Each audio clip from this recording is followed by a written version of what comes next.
Hello friend, हमारी आज की कहानी है आज की मॉडल लड़कियों की सोच का सबक। मन भर कर शॉपिंग करने के बाद ढेर सारी शॉपिंग बैग से लदी नेहा अपने 5 वर्षीय बेटे के साथ जूस पीने के लिए एक रेस्टोरेंट की तरफ बढ़ी। बहुत देर से वह शॉपिंग कर रही थी तो थक भी गई थी और थोड़ी भूख भी लग गई थी। बेटा विवान भी पिछले 3 घंटों से उसके साथ घूम रहा था तो वह भी अब थक गया था। आज नेहा ने अधिकतर शॉपिंग भी अपने लाडले बेटे के लिए ही की थी। कपड़े, खिलौने, नए शूज और भी न जाने क्या क्या खरीदा था। उसने विवान के लिए फिर कुछ अपने काम की चीजें ली और विशाल यानी अपने पति के लिए कुछ ना ले ऐसा तो हो ही नहीं सकता, तो उसके लिए भी एक ड्रेसिंग सी टी शर्ट ले ली, एक परफ्यूम भी लगे हाथ ले लिया। हालांकि उन दोनों के जीवन में प्रेम की मधुर सुगंध पहले से ही बिखरी हुई है, लेकिन ऐसे छोटे छोटे उपहार उस सुगंध को और भी गहरा कर देते हैं। विशाल के बारे में सोचते ही नेहा के चेहरे पर एक प्यारी सी मुस्कुराहट आ गई। 6 साल हो गए हैं उनकी शादी को, लेकिन आज भी विशाल उसे उतना ही प्यार करता है जितना शादी के शुरुआती दिनों में करता था। इस मामले में नेहा खुद को बेहद किस्मत वाली मानती है और विशाल ने ही उसे संतान रूप में विवान जैसा प्यारा बेटा देकर उसे परिपूर्ण कर दिया। प्यार से विवान का हाथ थामे वह आगे बढ़ी रही थी कि अचानक एक जाने पहचाने चेहरे पर नजर पड़ते ही वह चौंकी। सामने से लगभग उसी की उम्र की एक युवती आ रही थी। नेहा को अधिक जोर नहीं देना पड़ा अपनी याददाश्त पर और उसने पहचान लिया कि यह तो निशा थी, और पहचानती भी कैसे नहीं, जरा भी फर्क नहीं पड़ा था उसके चेहरे में। ठीक वैसे ही तो दिख रही थी जैसी कॉलेज के दिनों में दिखती थी। अरे ईशा, तू कैसी है? कितने सालों के बाद मिल रही है? जैसे ही ईशा थोड़ा पास आई, नेहा उत्साह से उसकी ओर हाथ हिलाकर बोली, मैं ठीक हूँ नेहा, तुम कैसी हो? ईशा भी अचानक अपने सामने नेहा को देखकर खुश हो गई। वो भी हाथ में खूब सारे शॉपिंग बैग थामे हुए थे। शायद खरीदारी करने के बाद वह भी रेस्टोरेंट में ही जा रही थी। कहाँ जा रही है? शॉपिंग हो गई क्या तेरी? नेहा ने पूछा। हाँ यार, हो गई, थक गई थी तो सोचा जूस पी लूँ, फिर जाती हूँ घर, ईशा ने बताया। फिर पूछा, और तू, तेरी शॉपिंग हो गई? हाँ, मैं भी जूस पीने ही जा रही थी, चल ना जूस पीते हैं, साथ ही बातें भी हो जाएंगी। कहते हुए नेहा विवान का हाथ थामे रेस्टोरेंट में चली आई। ईशा भी उसके साथ ही अंदर आ गई। अंदर का वातावरण बहुत भला था, अच्छी ठंडक थी। दोनों एक कॉर्नर टेबल पर बैठ गई और अपने शॉपिंग बैग दीवार के सहारे टिका दिए। 2-4 टेबलों के ऊपर कुछ युवा जोड़े बैठे हुए अपनी दुनिया में खोए हुए थे। तू तो वैसी है यार, जैसी 8 बरस पहले थी। उम्र तो तुझे जरा भी छू नहीं पाई है, नेहा ने मीठे स्वर में कहा। थैंक्स यार। ईशा के कपालों पर लाली छा गई। और बता, अब कब आई यहाँ, कहाँ रहती है? नेहा ने उत्सुकता से पूछा। 1.5 साल हो गया है। जिस कंपनी में जॉब करती थी उसने एक ब्रांच यहाँ खोली है तो मेरा ट्रांसफ़र यहाँ कर दिया, तब से यहीं हूँ, ईशा ने बताया। तू 1.5 साल से यहाँ है और मुझे पता भी नहीं, नेहा ने कहा। सॉरी यार, मेरे फ़ोन में से सारे कॉन्टैक्ट डिलीट हो गए तो किसी से संपर्क ही नहीं रहा, पर अच्छा हुआ आज तू मिल गई, ईशा खुश होते हुए बोली। हाँ यार, मन की बातें तो दोस्तों के साथ ही साझा करने में मज़ा आता है। अच्छा हुआ तू भी यहीं आ गई, तेरा साथ हो जाएगा। नेहा भी खुश थी कि चलो कोई तो पुरानी सहेली मिली जिससे दिल की बातें कर सके। नेहा और ईशा 5 साल तक एक ही कॉलेज में साथ पढ़ी थी। दोनों बहुत पक्की सहेलियां तो नहीं थी, लेकिन अच्छी दोस्त थी। नेहा थोड़ी गंभीर प्रकृति की पारिवारिक लड़की थी, वहीं ईशा तितली सी उड़ने वाली खुले स्वभाव की बंधन मुक्त लड़की थी जो बहुत आज़ाद ख्यालों की थी लेकिन दिल की अच्छी थी। और बता, क्या क्या शॉपिंग की? आज बैग तो ढेर सारे दिख रहे हैं। लगता है जमकर जीजा जी की जेब खाली की गई है। ईशा नेहा के ढेर सारे सामान से भरे बैग को देखकर हंसते हुए बोली, हाँ आज तो खूब खरीदारी की है, लेकिन अपने लिए नहीं, विवान के लिए और विशाल के लिए। नेहा बता ही रही थी कि इतने में वेटर आ गया। नेहा ने 2 गिलास मिक्स फ्रूट जूस और विवान के लिए आइसक्रीम ऑर्डर की। विवान को बैग से उसकी मनपसंद कार निकालकर खेलने के लिए दे दी। वार से खेलने में मगन हो गया। ओ, तो क्या क्या लिया जीजू के लिए? ईशा शरारत से मुस्कुराई। ज़्यादा कुछ नहीं, बस एक टी शर्ट पसंद आई तो ले ली और विशाल की पसंद का एक परफ्यूम, नेहा ने बताया और साथ ही पूछा, तू अपने बारे में बता ना कुछ। जीजा जी क्या करते हैं? तेरी कंपनी में है क्या? बच्चे कहाँ हैं? कितने साल हुए शादी को? अरे बाप रे, इतने सारे सवाल!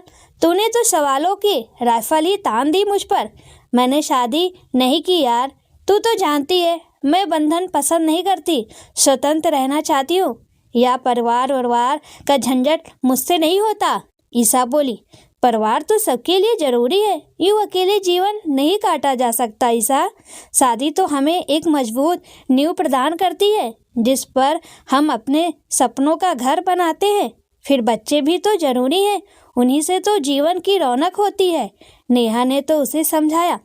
भाई मुझसे तो ये सब होगा नहीं, मैं किसी के इशारों पर नाचने वाली गुलाम बनकर नहीं रह सकती, मैं किसी की सेवा टहल नहीं कर सकती, मैं तो स्वतंत्र रहना ही पसंद करती हूँ। ईशा मस्ती से बोली, किसने कहा कि शादी का मतलब किसी के इशारों पर नाचना होता है या किसी की गुलामी होता है?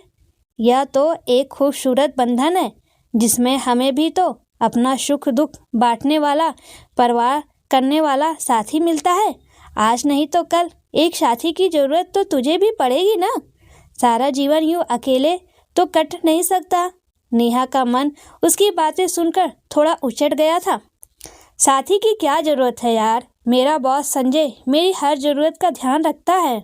न पैसे की कमी है न किसी दूसरे बात की। पता है, एक शानदार फ्लैट लेकर दिया है उसने मुझे, और आज शॉपिंग करने के लिए पैसे भी उसने ही दिए। डायमंड इयररिंग्स लिए हैं मैंने आज, ईशा ने बेझिझक बताया। तभी वेटर जूस के गिलास और आइसक्रीम का कप टेबल पर रख गया। नेहा ने विवान को आइसक्रीम दी। तू बोल्ड है शुरू से, वो तो ठीक है, लेकिन तुझे नहीं लगता कि ऐसा अनैतिक संबंध ठीक नहीं है? संजय क्या आगे तुझसे शादी करेगा? नेहा का मन खिन्न हो गया था। वो तो पहले से ही शादीशुदा है, और वैसे भी मुझे भी कहाँ शादी करनी है उससे। ईशा लापरवाही से जूस के घूंट भरती हुई बोली, क्या शादीशुदा है? तू जानती भी है ये क्या खिलवाड़ कर रही है तू अपने जीवन से? नेहा चौंक कर बोली, छोड़ यार, क्या फर्क पड़ता है? ईशा लापरवाही से बोली, क्या फर्क है तेरे और मेरे जीवन में, रिश्ते में? प्यार तो प्यार है, मैं और संजय एक दूसरे से प्यार करते हैं, अच्छी म्यूचुअल अंडरस्टैंडिंग है हमारे बीच। संजय के साथ जिंदगी बेहद सुकून से बीत रही है, बेहद खुशहाल, मस्ती भरी। संजय हर प्रॉब्लम में छाता बनकर ढक लेता है मुझे, बस और क्या चाहिए? ईशा उसी लापरवाही से बोली, फर्क पड़ता है ईशा, बहुत फर्क पड़ता है। मेरे सर पर छत है और तेरे सर पर छाता। घर परिवार छत के नीचे बनता है, छाते के नीचे नहीं। तेज हवा में छाता उड़ जाता है लेकिन छत नहीं उड़ती। अभी जीवन की कठोर वास्तविकता से तेरा सामना नहीं हुआ है। अभी सब नीली रूमानियत की रिमझिम फुहारों के बीच तुझे छाते के नीचे ही रहना रोमांचकारी लग रहा है, लेकिन जिस दिन तूफान आएगा और छाता उड़ जाएगा ना, उस दिन तुझे पैर टिकाने का जमीन भी नहीं मिलेगी। नेहा अफसोस से भरकर बोली। थोड़ी देर पहले ही पुरानी सखी से मिलने का जो उत्साह उसके मन में उमंग आया था वह बुझ चुका था। ईशा के मना करने के बाद भी नेहा ने वेटर को बुलाकर जूस और आइसक्रीम के पैसे चुका दिए और विवान का हाथ पकड़कर रेस्टोरेंट से बाहर आ गई। ईशा हतप्रस्त सी थोड़ी देर वहीं बैठी रही, फिर मुंह बिचकाकर बाहर आकर एक टैक्सी पकड़कर अपने फ्लैट पर चली आई। यह शहर के एक पास इलाके का 3 बेडरूम वाला सर्व सुविधायुक्त आधुनिक तरीके से सुसज्जित आरामदायक फ्लैट था जो संजय ने उसे तोहफे में दिया था। ईशा की अपनी तनख्वाह से तो इतनी नहीं थी कि वह ऐसी आरामदायक और चौंध भरी जिंदगी जी सकती। यहाँ नौकर चाकर और सुविधा की हर वस्तु उपलब्ध थी और संजय के साथ हर रात रंगीन। उसकी वार्डरोब में एक से एक महंगी और आधुनिक ड्रेसेस टंगी थी। ड्रेसिंग टेबल के ड्राइवर्स में महंगी गोल्ड और डायमंड ज्वेलरी थी जो उसके जन्मदिन पर या वैलेंटाइन डे पर संजय ने उसे गिफ्ट की थी। कुल मिलाकर वह जिंदगी के पूरे मजे लूट रही थी। और क्या चाहिए जीने के लिए? न कोई जिम्मेदारी, न फालतू झंझट। ईशा की यही सोच थी कि पूरी जिंदगी बस ऐसे ही चैन और आराम से गुजर जाए। वह जीवन की रंगीनियों में ही खोई रहने वाली लड़की थी। क्या हुआ अगर संजय शादीशुदा और उसे अपने परिवार को भी समय देना पड़ता है? लेकिन ऑफिस में तो दिन भर दोनों आसपास रहते हैं। मौका मिलते ही संजय उसे अपने कैबिन में बुला लेता है और हफ्ते में कम से कम 3 रातें तो उसके साथ ही गुजरता है। फिर टूर पर भी तो साथ ले जाता है उसे अक्सर ही। 3 साल से वह संजय से प्यार करती है और वह उससे और भला क्या चाहिए? ईशा को फिर से नेहा की बातें याद आ गई, लेकिन उसने उन्हें दिमाग से झटक दिया। नौकर उसके लिए चाय बना लाया और रात के खाने में उसकी पसंद पूछने लगा। ईशा अपने भाग पर इठलाती चाय का कप लेकर बालकनी में आ बैठी। वह आराम से कुर्सी पर पसरकर गर्मा गर्म चाय का आनंद ले रही है और वहाँ वो बेचारी पति और बच्चे की फरमाइश पूरी करती रात के खाने की तैयारी में जुटी होगी। और ईशा बेअंग से मुस्कुरा दी। कहाँ ईशा की हाई प्रोफाइल लाइफ और कहाँ नेहा की वह मध्यम वर्गीय कोलू की बैल जैसी गृहस्थी की चक्की में पिसती जिंदगी। इधर अपने घर लौटी नेहा ईशा की बातों से थोड़ा चिंतित थी, लेकिन उसके लौटने तक विशाल के घर आने का समय हो चला था। सामान रखकर उसने फटाफट चाय चढ़ा दी गैस पर और विवान के कपड़े बदलवा कर हाथ मुंह धो दिए। खुद भी चेंज करके फ्रेश हो गई। थोड़ी ही देर में विशाल भी आ गया। नेहा अपनी और विशाल की चाय लेकर ड्राइंग रूम में आ गई और चाय पीते हुए बड़े उत्साह से लाया हुआ सामान उसे दिखाने लगी। विवान भी अपने कपड़े और खिलौने दिखाने लगा। विशाल दोनों की खुशी देखकर खुश था। दिन तेजी से बीत रहे थे। अपने परिवार में मगन नेहा ईशा को कब का भूल चुकी थी। ईशा से मिले हुए भी उसको 2 साल बीत चुके थे। एक दिन घर के लिए किराने का सामान लेने वह सुपरमार्केट गई। घर पर विशाल के माता पिता अर्थात नेहा के सास ससुर आए हुए थे, तो नेहा विवान को घर पर ही छोड़ आई थी। वो भी वह अपने दादा दादी के साथ बहुत खुश रहता था। नेहा भी निश्चित होकर सामान लेने आ गई। परिवार का यही तो सुख और सुरक्षा है। ट्रॉली भर सामान लेने के बाद नेहा बिलिंग के लिए काउंटर देखने लगी, तो एक काउंटर पर भीड़ कम देखकर वह उसी लाइन में लग गई। जब नेहा की बारी आई तो बिलिंग करने वाली लड़की को देखकर वो बुरी तरह से चौंक गई। वह लड़की भी नेहा को देखकर सकपका गई थी। नेहा ने उसे गौर से देखा। हाँ, वो ईशा ही थी, लेकिन कितनी बदल गई थी। शरीर बेडौल हो गया था, चेहरे की रंगत फीकी पड़ गई थी और अपनी उम्र से 10 साल बड़ी लग रही थी।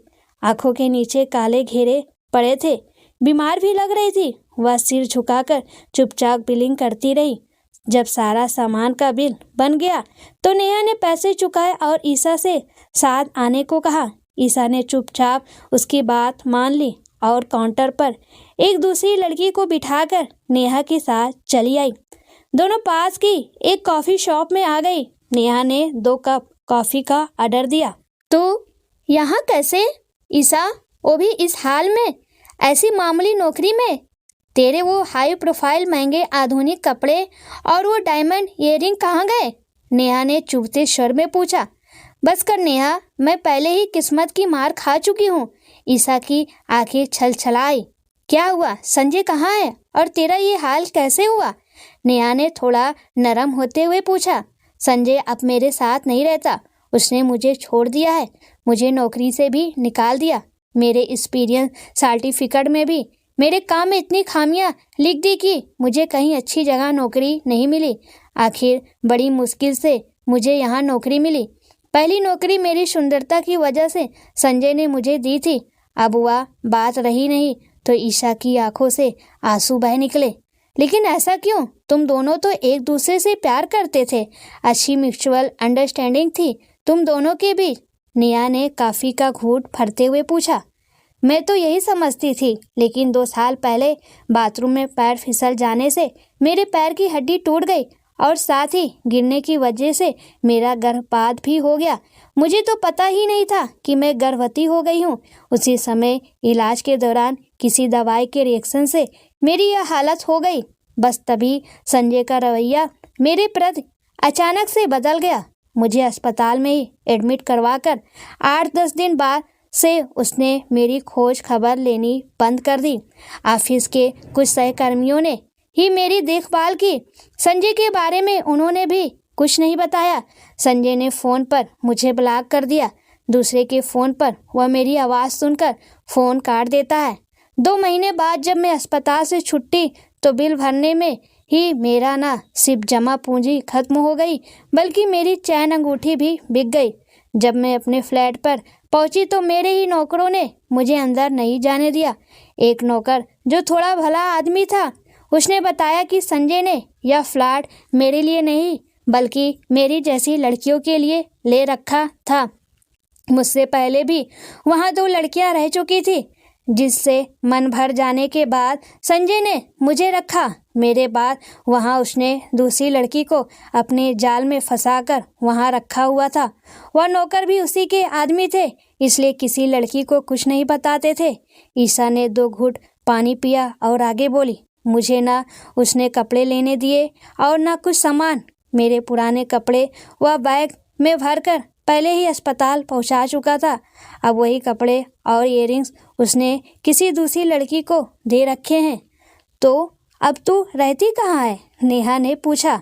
एक परिवार के यहाँ ऊपर एक छोटा सा कमरा ले रखा है किराए पर, वहीं रहती हूँ, ईशा ने बताया। अपने घर क्यों नहीं चली जाती वापस? नेहा बोली।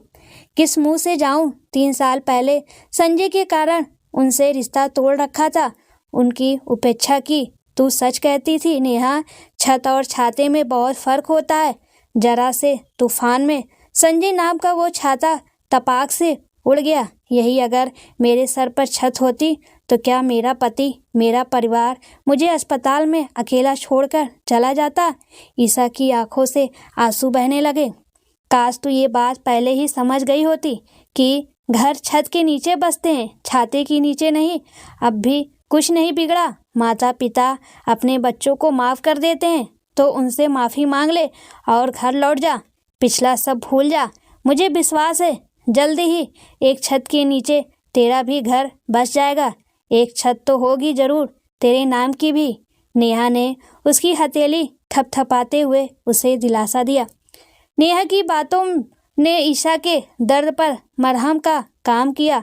गर्म कॉफ़ी पीते हुए अब वह खुद को काफ़ी हल्का महसूस कर रही थी। छाते के उड़ जाने के दर्द से उबरकर अब उसकी आंखों में एक छत की उम्मीद झिलमिला रही थी। सच में दोस्तों, ये कहानी आज के मॉडल लड़कियों का बहुत बड़ी सीख है, जो सोचती हैं कि वो अकेले ही सब कर लेंगी। उनको ना माँ बाप की ज़रूरत है, ना परिवार की।